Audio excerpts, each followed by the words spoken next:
औज़ुबिल्लाहिमिनश्शैतानिर्रजीम बिस्मिल्लाहिर्रहमानिर्रहीम। मेरे दोस्तों, बहनों, भाइयों, सब लोगों को अस्सलामु अलैकुम रहमतुल्लाहि व बरकातुहू। आज की हमारी वीडियो का टॉपिक है तंग दस्ती दूर करने के लिए। तंग दस्ती के लिए ये बेहद फ़ायदेमंद वजीफ़ा है। किताब का नाम है दुआओं से मुश्किलात का हल। जो शख्स मुफलसी का शिकार हो, गुर्बत और तंगदस्ती के हाथों सख्त परेशान हो, तो उसे चाहिए कि हर रोज़ नमाज फजर और इशा के बाद अव्वल आखिर 3-3 मरतबा दुरूद इब्राहीम पढ़े। दरमियान में 7 मरतबा सूरतुल मुज़म्मल की तलावत करे।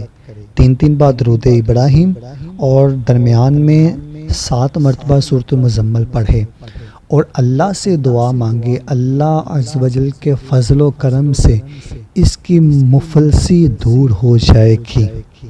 सो अगर आपको मेरी ये वीडियो अच्छी लगे तो इस वीडियो को लाइक शेयर कमेंट जरूर कर दें। मेरे चैनल को सब्सक्राइब कर दें, घंटे के बेल को प्रेस कर दें ताकि मेरे नए आने वाली वीडियो सबसे पहले आपको मिले। मिलते हैं हम नेक्स्ट वीडियो में। दुआ में याद रखिएगा। तब तक के लिए अल्लाह हाफिज़।